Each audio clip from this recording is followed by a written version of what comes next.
오늘은 새로운 한 달 2월을 시작하면서 우리 예언서의 말씀을 통해서 묵은 땅을 기경하라는 제목으로 함께 말씀의 은혜를 나누어 보고자 합니다.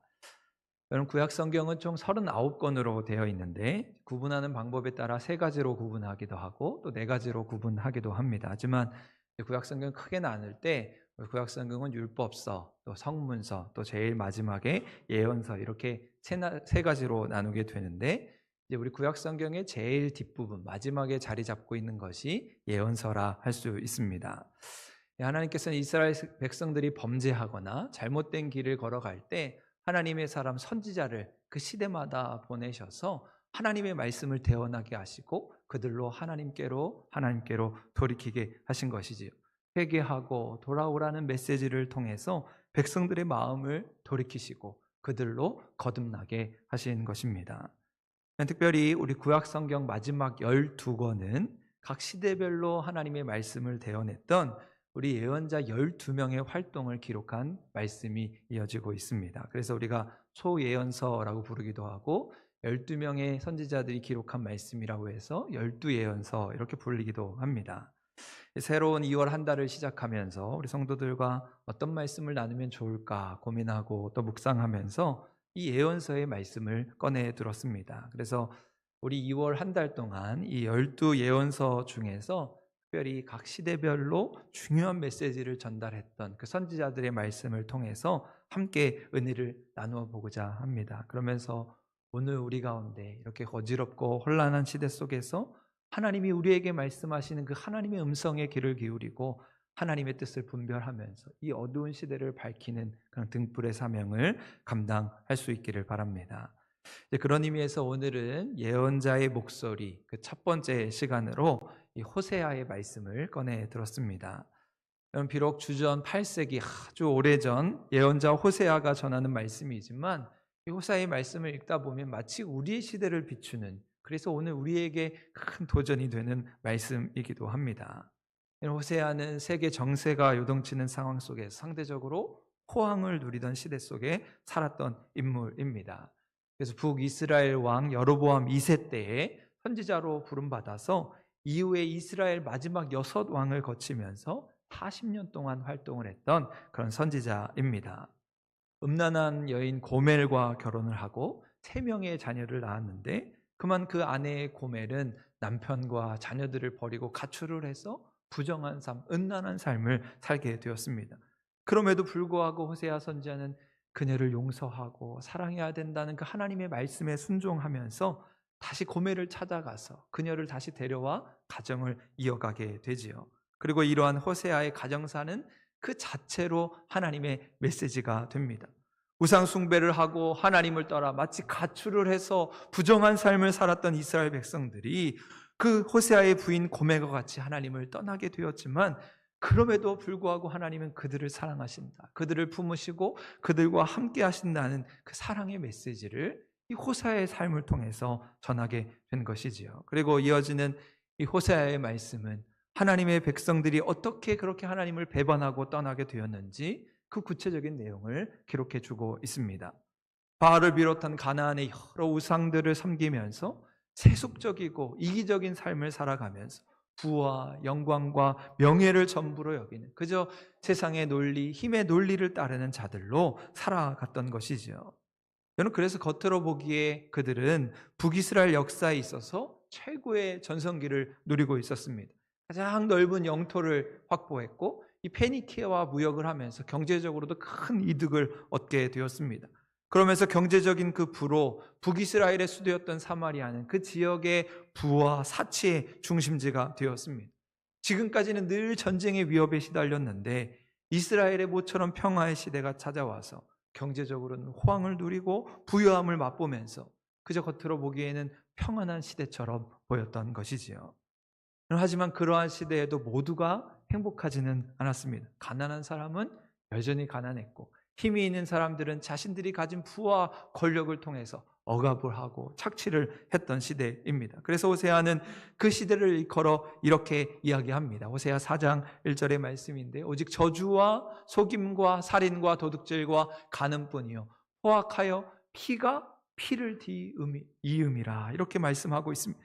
경제적으로 풍요로운 것처럼 보였지만 하나님을 떠나서 진실도 없고 인애도 없는 강팍한 시대를 살았던 것이죠. 그래서 호세아는 자신이 살았던 시대를 일컬어서 하나님을 아는 지식이 사라진 시대, 하나님을 아는 지식이 없어진 시대라고 진단했습니다.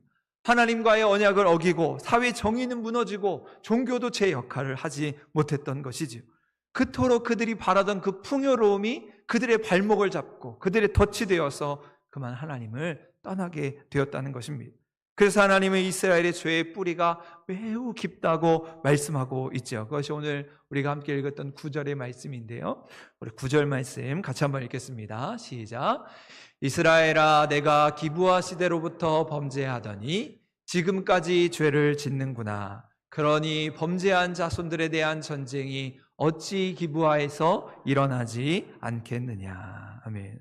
하나님 지금 이스라엘 백성들의 죄악을 지적하면서 기브아에서 벌어진 일을 통해 그들을 책망하고 있습니다. 여러분, 그렇다면 이 오늘 말씀에서 말하는 이 기브아에서 벌어진 일은 도대체 어떠한 일일까?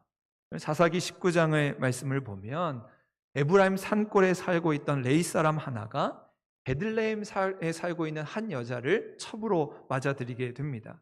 그런데 무슨 일 때문인지 그 여인이 화가 나서 그만 자기의 집 친정으로 돌아가고 말았습니다. 그래서 레위인은 그 처가를 찾아가서 그 여인을 잘 달래서 다시 자기의 집으로 돌아오게 된 것이지요. 그래서 베들레헴으로부터 먼 길을 가는 중에 그 중간 지점 베냐민 땅 기브아에 도착을 하게 되고 거기에 있는 한 노인이 그들을 맞아주게 되었습니다. 그런데 문제는 날이 저물어 갈 때 그 성읍의 불량배들이 찾아와서 이 찾아온 레위인과 그 여인, 그 손님과 관계를 맺겠다고 난동을 피우게 된 것입니다.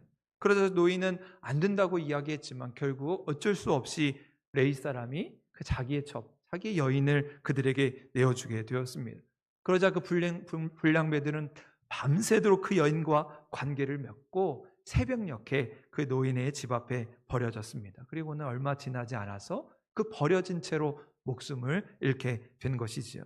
결국 레위인은 그 참담한 마음을 담아서 그 여인의 시신을 다 토막을 내어서 이스라엘의 지역에 있는 다른 지파 온 지역에 보내게 되었습니다. 내가 이렇게 비참한 일을 당했다고, 내가 이렇게 억울한 일을 당했다고 다른 지파들에게 알리게 된 것이죠. 그러자 다른 지파들이 그 일어난 일을 보면서 개탄하면서 이 베냐민 지파, 그 기브온에 있었던 그 베냐민 지파와 전쟁을 벌이게 된 것입니다. 그럼 지금 들어도 참으로 참담하고 끔찍한 이야기인데, 여러분, 사사기 말미에 기록된 이 이야기를 호세아는 다시 꺼내 들어서 자기가 살고 있는 이스라엘 백성들에게 그 사건을 상기시키고 있습니다. 그 옛날 그 기브아에서 벌어진 그 만행이 지금 우리가 살고 있는 이 시대도 여전히 재현되고 있다고 경고하고 있는 것이지. 풍요라고 하는 환상에 빠져서 사람들이 서로를 귀히 여기지 않는 세상, 존엄한 인간을 그저 쾌락의 수단으로 여기는 세상, 낯선 이들을 환대하지 않는 세상은 사사기 시대와 마찬가지로 멸망을 앞둔 사회라 경고하고 있는 것입니다. 그래서 호세아 선지자는 이스라엘의 죄를 주님을 버리고 바알을 섬긴 것이라 요약하면서 이 풍요라고 하는 환상에 사로잡힌 순간 그들이 하나님께로부터 등을 돌리고 우상을 섬기고 바알에 빠지게 되었다고 말씀하는 것이, 처음에는 길이 잘된 암소와 같이 타작하기를 좋아하고 하나님을 기뻐했던 그 에브라임이 이제는 오히려 죄악의 도성으로 변하고 말았음을 지적하고 있는 것입니다. 그렇다면 하나님의 백성이라 불리는 이들이 어찌하여 이런 지경에 이르게 된 것일까? 그 원인을 13절에서 진단하고 있는데요. 오늘 13절 말씀 같이 한번 읽겠습니다. 시작. 너희는 악을 밭가라 죄를 거두고 거짓 열매를 먹었나니 이는 내가 내 길과 내 용사의 많음을 의뢰하였음이라. 여러분, 그들이 가졌던 문제의 뿌리는 결국 자기들이 가졌던 그 많은 수의 군인과 병거를 믿은 데에 있는 것이죠. 그래서 악을 밭갈듯이 죄악을 일삼으면서 자신들의 힘을 의지해서 이제 우리는 하나님 없이도 잘 살 수 있구나는 착각에 빠지게 된 것입니다. 여러분, 이처럼 매사에 자기 뜻대로 이루어지면 사람들은 오만에 빠져서 하나님을 떠나게 됩니다. 그래서 오히려 우리의 삶에 가끔 찾아오는 그 실패와 공경은 우리를 한낱 인간에 불과하다는 사실을 일깨워주는 하나님의 메시지인지도 모르겠습니다. 그렇게 우리는 잠언에서 말하는 것처럼 계획은 사람이 세우지만 그 길을 인도하시는 분, 그 일을 행하시는 분은 하나님이심을 믿고 항상 겸손하게 살아가야 하는 것이지요. 결국 호세아 선지자는 하나님을 떠난 백성을 향해 심판의 말씀을 전하고 있습니다.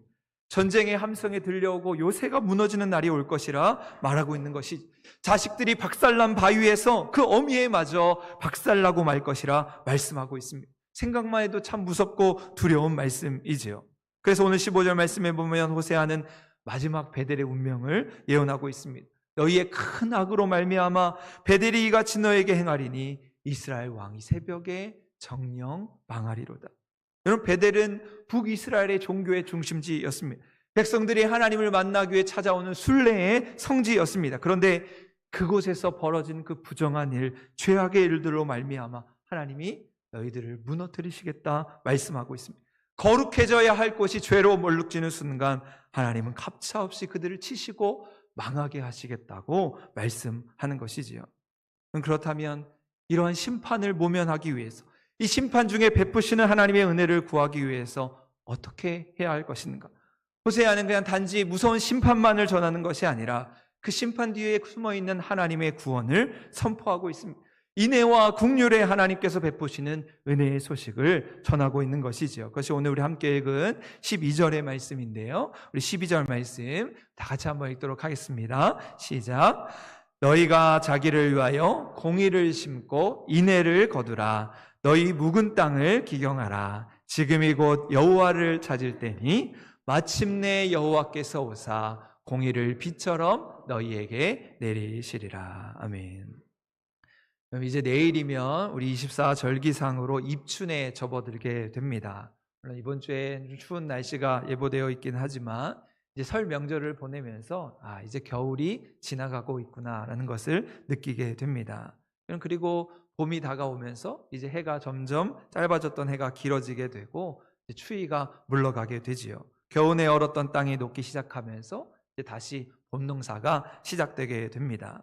여러분, 그래서 입춘이 왔다고 하는 것은 이 농경 사회에서 아주 중요한 절기로 여겨지게 됩니다. 이제 만물이 기지개를 켜고 죽은 것처럼 메말랐던 나무들이 싹을 틔우고 꽃을 피우게 될 것입니다. 그래서 농부들에게 있어서 입춘은 봄을 기다리면서 농사를 준비하는 중요한 절기가 되지요.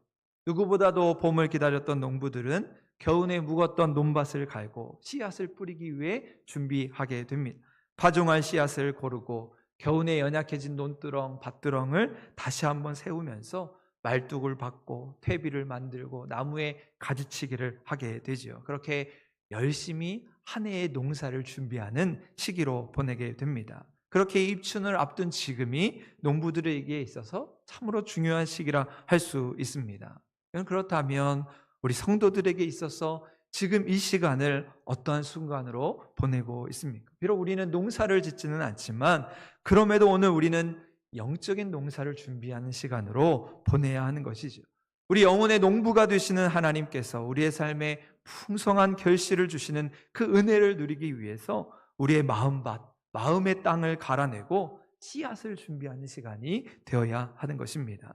그런 의미에서 오늘 말씀에 호세아 선지자는 이스라엘 백성들을 향해 너희의 묵은 땅을 기경하라 외치고 있습니다. 겉으로 보기에는 풍성한 열매를 맺은 좋은 포도나무 같은 그 이스라엘 백성들의 모습이었지만 그 속을 뜯어보니 실상은 문제가 아주 많았던 그 이스라엘 백성들을 향해 너희 묵은 땅을 기경하고 갈아내고 새롭게 될 것을 외치고 있는 것이지요. 그렇다면 왜 호세아 선지자는 이스라엘 백성들을 향해 묵은 땅과 같다고 이야기한 것일까? 먼저는 묵은 땅의 특징을 잘 알아야겠죠. 묵은 땅은 단단하게 굳어있는 땅을 의미합니다. 그런 씨를 뿌려도 너무 굳어져 있어서 그 씨가 뿌리를 내리지 못하고 그만 죽어버리고 말게 됩니다. 두 번째로 묵은 땅은 잡초들이 무성한 땅입니다. 여러분, 겨우내 그 땅을 돌보지 않으면 그 땅은 잡초들이 자라나 무성하게 되지요. 그러면 좋은 씨를 뿌리고 거름을 주고 비료를 주어도 그 잡초들로 인해서 좋은 곡식들이 자랄 수 없는 것입니다. 그러기에 이 묵은 땅을 옥토가 되게 하기 위해서는 그 땅을 갈아엎어야 하죠. 곡괭이를 들고 호미와 쟁기로 땅을 깨고 부수고 갈아엎는 과정을 통해서 그 거친 땅이 비로소 옥토로 바뀌게 되는 것입니다.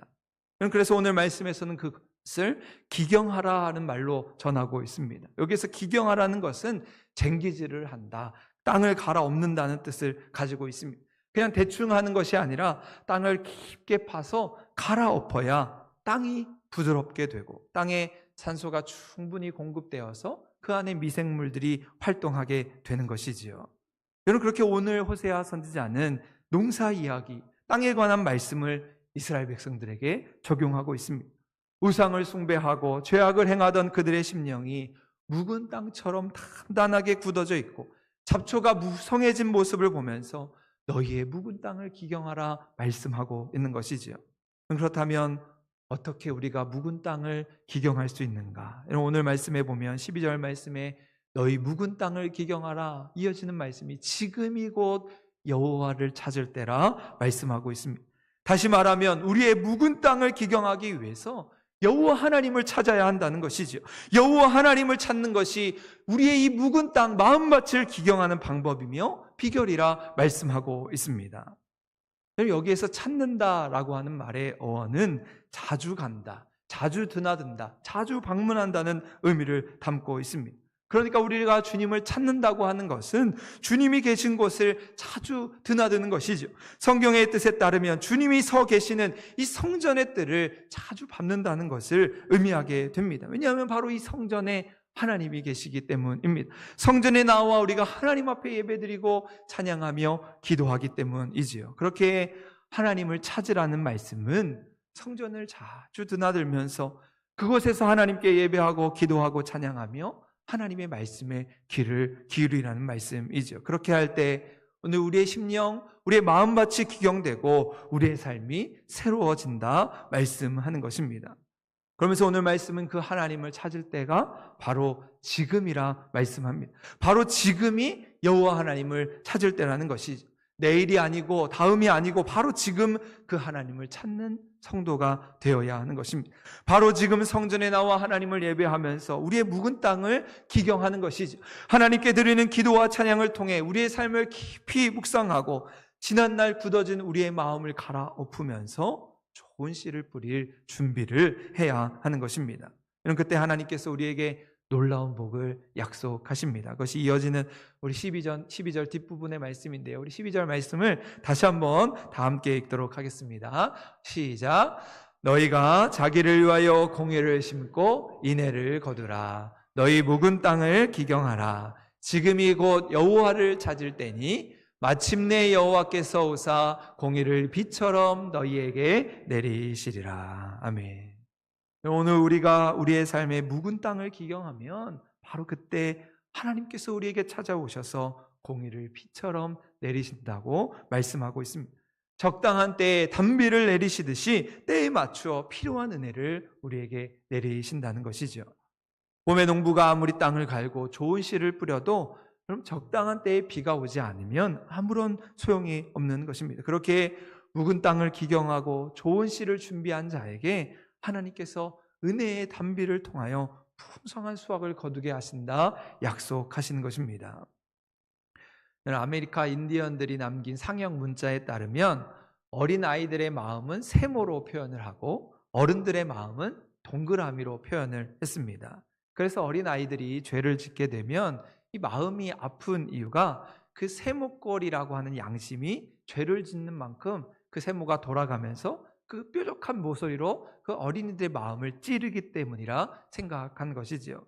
그런데 살아가면서 이 세모의 모서리가 점점점 닳아져서 둥그렇게 변하면서 어른이 되면 잘못을 범해도 아픔을 느끼지 못한다는 것입니다. 그래서 어린 시절에 그 순수하고 정직했던 마음이 나이가 들어가면서 양심의 가책을 느끼지 못하는 무딘 마음으로 변하게 된다는 것이죠.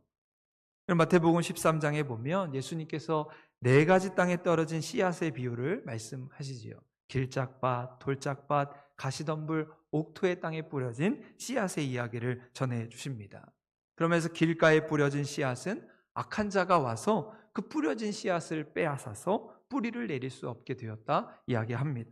또 돌밭에 뿌려진 씨앗은 뜨거운 햇볕과 같이 환난이나 고난이 찾아올 때 금방 말라버리게 된다 이야기하죠.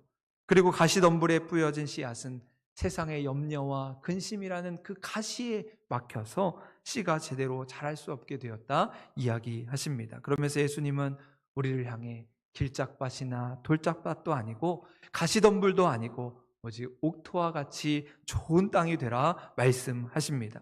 우리의 굳어진 땅을 갈아엎고 가시덤불과 같은 그 문제들을 다 걷어내고 우리의 이 묵은 땅을 기경하여서 하나님의 말씀이 심겨질 좋은 씨앗으로 가꾸어 갈 것을 말씀하신 것입니다.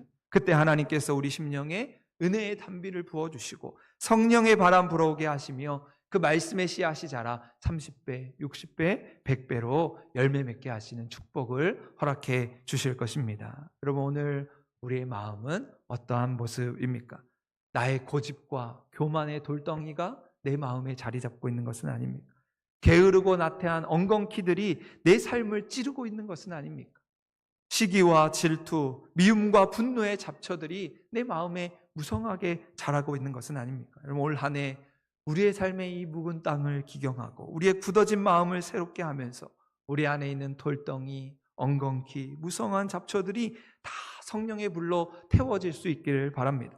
오직 하나님의 말씀으로 무장하여서 주님이 우리의 농부 되심으로 우리의 마음에 묵은 것을 기경하시고 우리 영혼의 땅을 갈아엎으면서 말씀의 씨앗이 심겨지는 그런 은혜가 풍성한 우리 성도들의 삶이 될 수 있기를 간절히 소망합니다.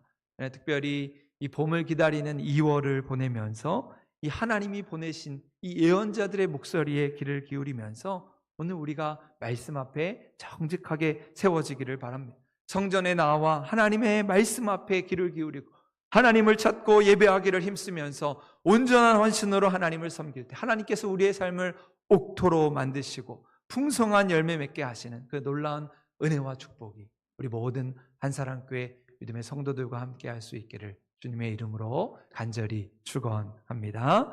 아멘. 우리 시간도 함께